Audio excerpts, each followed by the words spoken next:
Well, ladies and gentlemen, we've made it. Welcome to the final part of Onimusha Warlords. In this video, we're going to be finally saving Princess Yuki and Yumimaru from the clutches of the Genma. So, first thing first, you can just walk through the door and go to, like, the final area of the game, but I don't think I saved, actually, so I've just double-checked that I have saved. Oh, I did save? Okay, just double-checking. We're not being hit by that one again. So, you see this skeleton door here. Well, this is actually an interactable door. The wall around here is made of different materials. What does this mean? All very mysterious. Well, if you went to actually fight in the Dark Realm and completed it,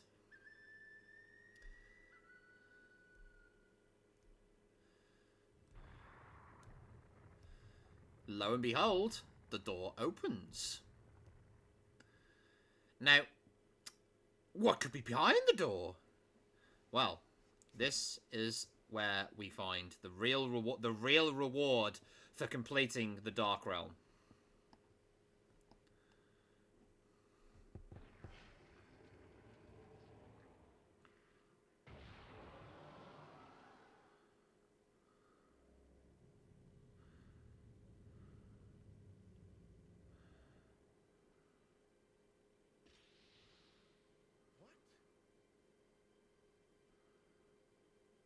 And this, ladies and gentlemen, is the Bishamon sword. The ultimate weapon in the game. Always on fire, always omnipresent, and will one-shot nearly every Genma in the game. Bar, you know, the bosses and, I think, the final boss himself, of course. But that is the ultimate reward for the Bishamon Ocarina, is it's just the Bishamon sword. And this is a weapon actually protected by the Oni themselves, as it was deemed too powerful to be used for mortals or anyone who would use it for evil. So they decided to make a massive challenge with it. In the Dark Realms standards, of course, to seal it away. You know, the typical ultimate weapon, seal it away until somebody worthy comes to claim it. And yeah, Samanosuke is that legendary warrior now who's come to claim the Bishamon sword. But now that we have it, let's just talk about the Bishamon sword. This is literally the ultimate weapon in the game, and is the reward for clearing the game. If you do not actually complete the Dark Realm before coming into the Demon Realm, I'll show you, you cannot actually leave. If I go back all the way here. This is a point of no return. Unless I'm misremembering. The door is closed tightly, will not open. You can remember right over there, you better get going. There you go. See, there's a point of no return now. So, anything you've left over there, you know, you're going to have to save it for another playthrough if you've saved over it. So, with the Bishamon sword being available, it's very similar, same movement attack as the normal katana in Ryzen, but one key difference. You may notice it doesn't actually have an orb available, but if you press the magic attack button, you get a very, very OP spin slash that does, well, an immense ton of damage. So, without further ado, ladies and gentlemen, let's carry on and save Princess Yuki and Yumimaru. Oh, hello, Ronaldo. Oh, wow. Ultimate sword or not, doesn't stop me being a dumbass. Well, that was quick. That was quick, as you said. One shot, one kill. This weapon is ridiculously overpowered, and it isn't necessary. It really isn't, because this is a very short piece of the game. It's just, like, probably like 5-10 minutes at most to beat this last section of the game, if you, as long as you don't, of course. But just as a nice little bit of reward for being able to complete the Demon Realm, they decided to, you know, provide this sword for Samanosuke, and, you know, it will literally one-shot any demon in the game that isn't a boss. And I believe it's because it treats those hits as like an Eaton equivalent, I think. But I don't know how the coding on it works, but I believe there is a flash every time you hit somebody that's kind of like subdued, because it is treated like an Eaton flash, so it will be considered an instant hit. But regardless, the Bishamon sword is pretty much like, when you get the sword, you won't use anything else. Oh yeah, there you go. It's not actually an instant kill, because he took three slashes before he died. But again, if that was Ryzen, he'd be taking a lot more slashing, but 3 hits with the Bishamon sword, he dies. And if I'd probably used the magic attack, he probably would have died in 1. But, again. Excuse me? Oh, I thought I was going to say, wait a minute, somebody wants to smoke, but this is it, ladies and gentlemen. Let's get behind the doors and see, and save Princess Yuki.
comes.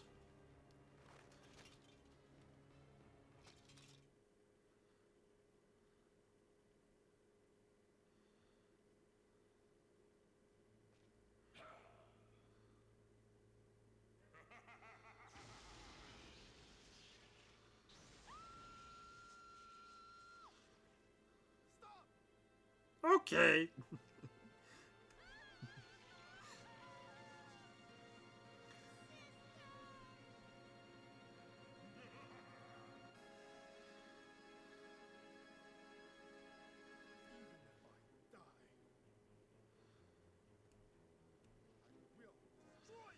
Now, this is it. This is it. Let's deal with big old Mr. Fortinbras.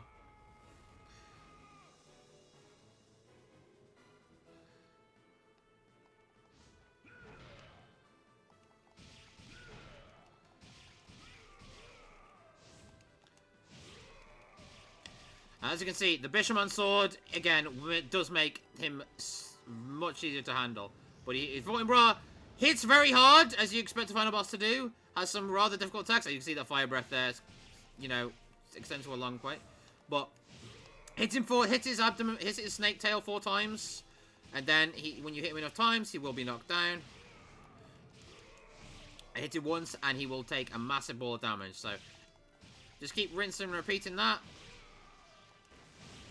You know, and just rinse and repeat. Because of the Bishamon sword, it is a lot easier to manage this and get it to work. Because you just deal so much damage to bring him down. And you can knock him down once. And this is ultimately why, you know, the Dark Realm is, you know, for the Bishamon sword, seal behind it. Because it does, I wouldn't say trivializes the Fortinbras boss fight. It certainly doesn't trivialize it. You still have to be careful about his attacks and whatnot. Especially that one. And yeah, it just makes it so this boss fight is already fairly easy, to be honest. It's not, like, the most, like, difficult thing you'll ever do in the game. It's not a pushover either. You do have to be careful with attacks, but with the Bishamon sword, you can just keep hacking away, knocking him back down a peg, and every time he, you know, comes back down, you just hit him with that. Like, again, I do not care about the damage at this point. I am just going to go to town. We still have the talisman as well if he does end up killing us, but you know, the Bishamon sword just pretty much, like, means that you just can just really wail on him. And really the most dangerous attack is, like, he has a grab attack that will do crazy amount of damage. But it doesn't matter, because the Bishamon sword is OP as heck, and Fortinbras, even Fortinbras, the Demon King himself, was not ready for the smoke. So, he goes down. And there we go. We have defeated the Demon King. And that's it. Game completed. Game finished. And Coyote somehow managed to find her way back and wake up conveniently just in time. Hello, Dio. And let's just... And now we're just going to see the ending cutscene.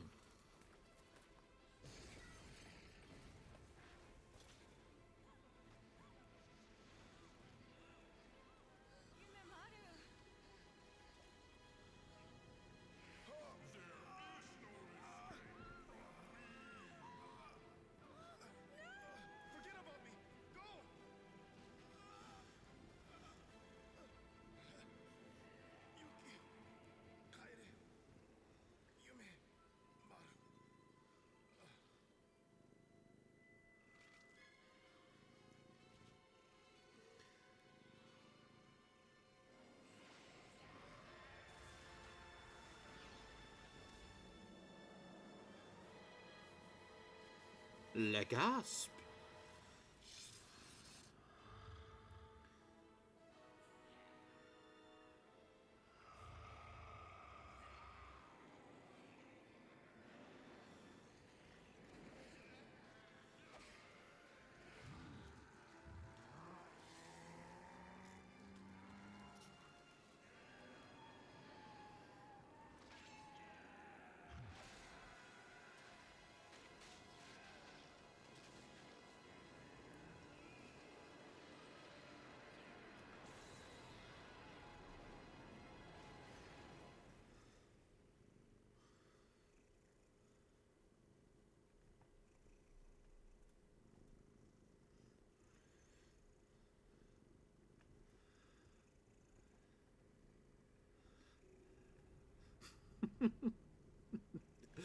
Hey. Oh, it's you, Nobunaga. I was promised a beverage. Oh, yeah. I think the taps are out. Fucks. But yeah, there we go. That is Onimusha Warlords, and wow. Oh.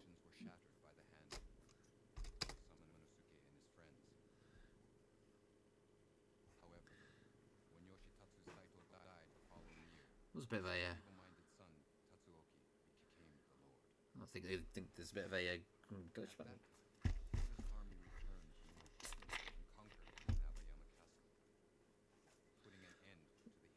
That was it. I think it was in Inebiyama Castle. I think we were at.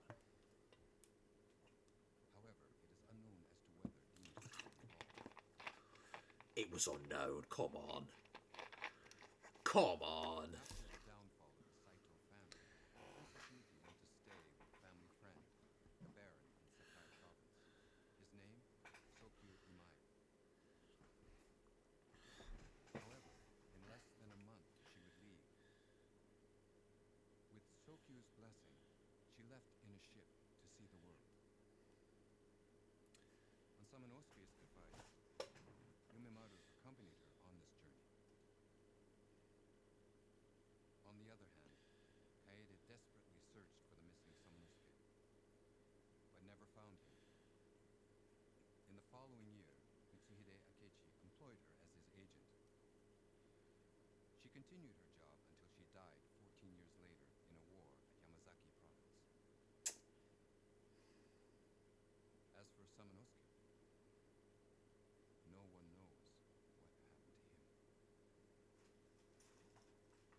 And there you go. That is actually Onimusha Warlords. Now, as for this game, this is one of the I think the earliest titles on the PlayStation 2, and it's a very nostalgic title for me.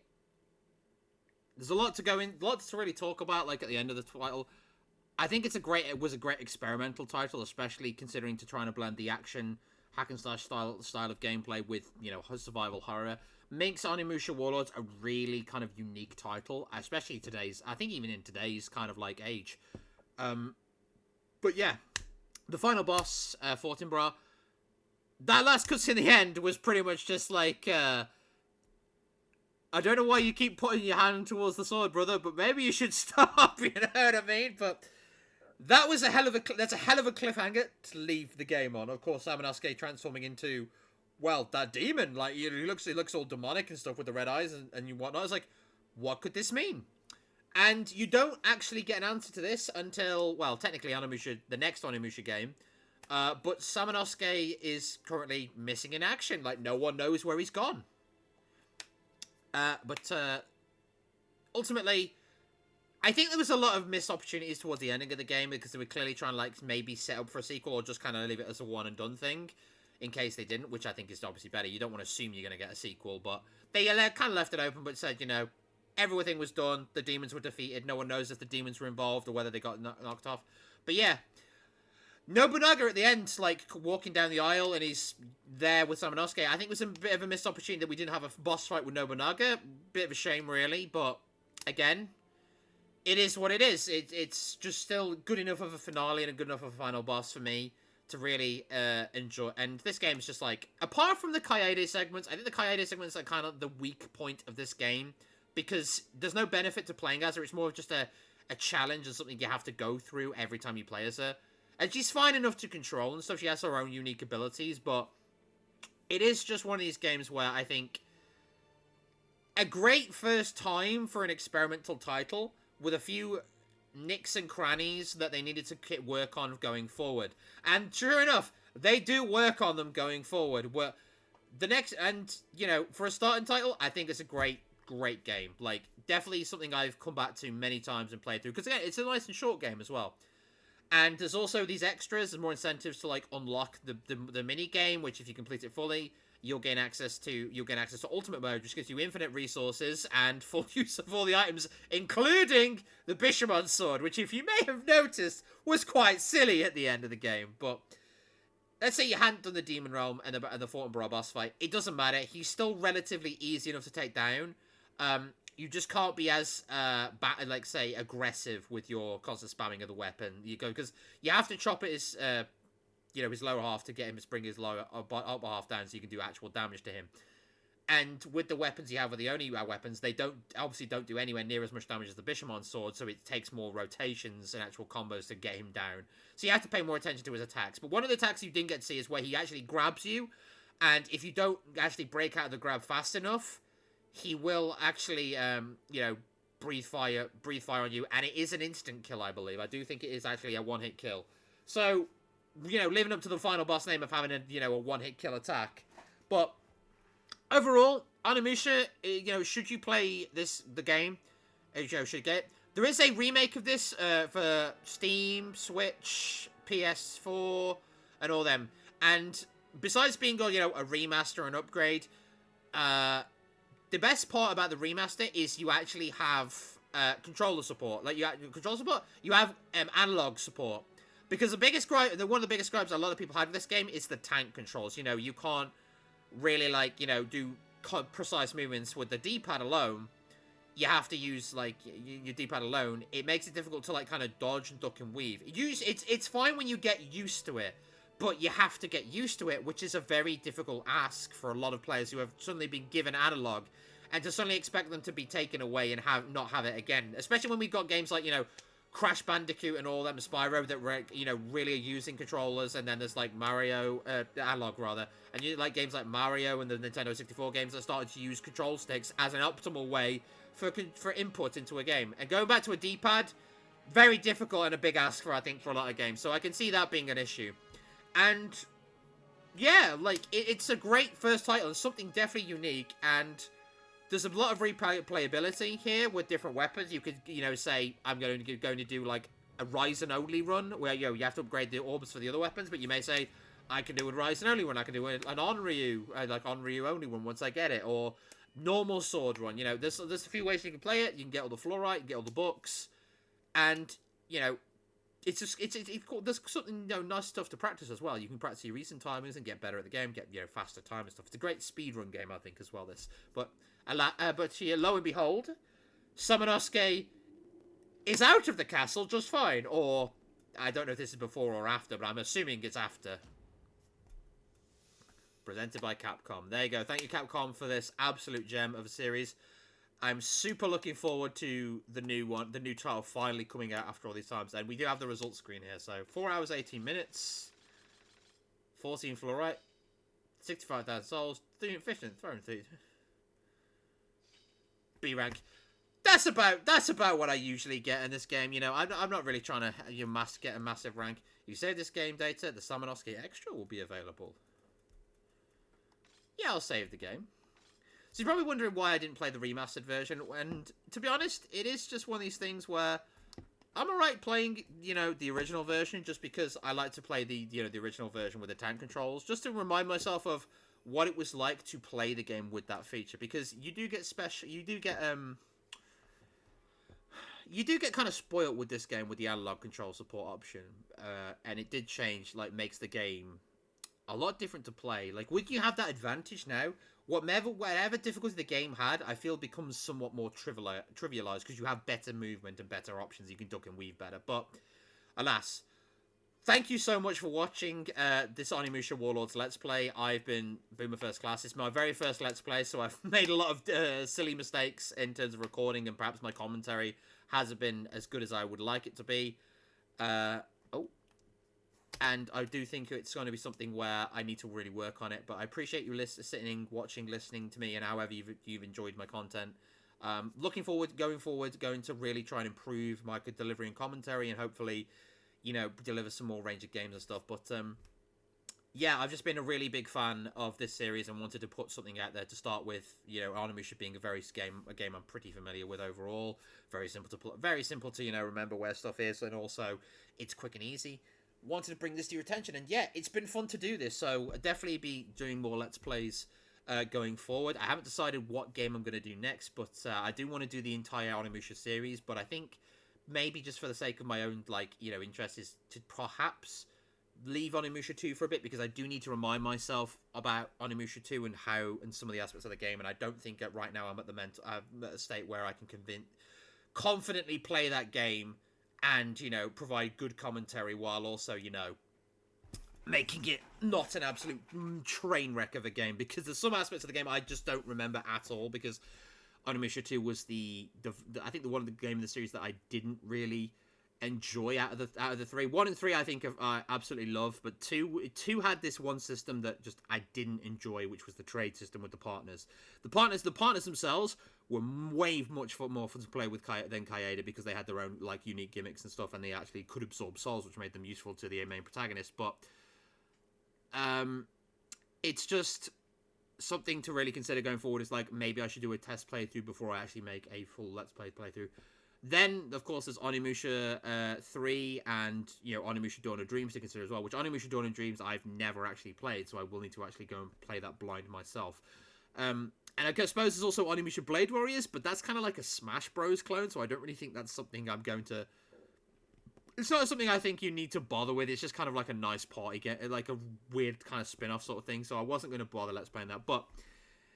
Anyway, enough, you know, this has been waffling and just, yeah, kind of dragging on for a bit, but I'd like to say thank you very much for watching. Again, it's been a pleasure to do this for you, and Onimusha Warlords is now complete. So, for the next game I'll be doing for recording for the channel, maybe an RPG, maybe something else that's a bit similar, maybe a platformer. I've got a few ideas running through my mind on what I want to do. May just be like a quick, you know, chat video where I do some random gameplay and just talk about some random topics I like. I don't know. Just going to try and experiment and see what I'm comfortable with and doing. And yeah, I hope you guys, if you guys, you know, want to see, you know, more of it, I hope you can subscribe and, you know, watch the channel and just, I'm looking forward to hearing you guys what you thought about it. Hopefully, my main point is I hope I've convinced some of you to give Onimusha a shot before the new game comes out in 2026, I think it's coming out. But hopefully I've given you the opportunity to, you know, convince yourself that, yeah, maybe I'll give this game a shot and have a bit of a giggle, a bit of a laugh with it, because it is a fun game. Maybe archaic, but if you can get the remastered version, you know, the analog control does make the game a lot more tolerable and a lot more enjoyable. I manage with tank controls, but I'm just kind of stubborn, and I like to provide the experience from back then as to how it was now. You know, because yeah, I don't know if the name of my channel gave it away, but Boomer First Class, I might be stuck in the past somewhat. But no. So the next Onimusha game we'll be doing is going to be Onimusha 2 Samurai's Destiny. When we'll be doing that, I'm not quite sure. I might do 1 or 2 games before that, but we'll see. If I remember more than I think I did, I may end up just doing Samurai Destiny as the next playthrough. But in the meantime, thank you so much for watching. I've been Boomer First Class, and I shall see you in the next playthrough. Take care, everyone.